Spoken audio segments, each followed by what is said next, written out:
And here are 11 names for you. Ryan Riley, Wesley Lowery, Scott Olson, Kerry Pickett, Agnar Gra, Frank Harriman, Lucas Heimsmer, Ryan DeLoe, Robert Kelmko, Rob Kilme, Neil Mush. Any of those names sound familiar?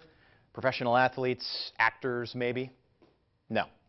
They're all mid-level journalists trying to earn a buck and cover a story, and where else but the new up-and-coming vacation destination of Ferguson, Missouri, where hotel rooms are cheap, really cheap, and a chance of getting arrested, even shot, is actually pretty good.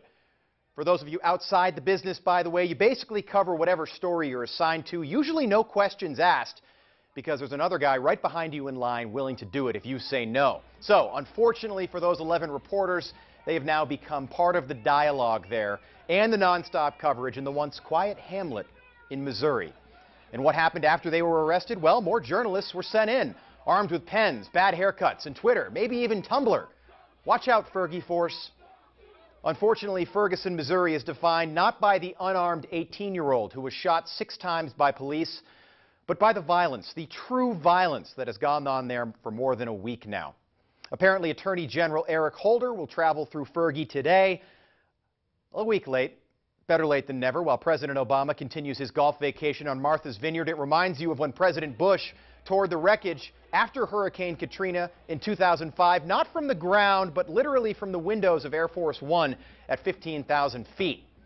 Those 11 names belong to journalists like myself, seemingly doing their job, bringing you the news, trying to get the story. But now, they have the distinguished honor of being handcuffed and arrested by police in Ferguson. And what's their crime? Carrying a camera? Covering a story? Apparently, the Constitution stops just outside the city limits in Ferguson, not far from the famed St. Louis Arch, the apparent gateway to the West. That's not the West that I learned about in school. I thought we, the people, were protected by the Bill of Rights, right? Freedom of speech, freedom of the press, freedom to assemble. Remember all that stuff, your basic human rights in this country? Well, no situation is actually black and white. But in Ferguson, it actually might be. A police force of over 50, and only 3 are African American. Just 3. Is that a coincidence?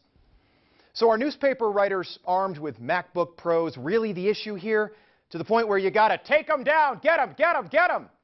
Well, that's what happened. Our own little Gaza Strip right in Missouri, the show me state. Show me? Why don't you show me how to end the violence, guys? Enough is enough. In this case, those journalists will have the last laugh, I'm sure, if they ever get out of jail, because the pen is, in fact, mightier than the sword and the gun and the riot gear and the tear gas.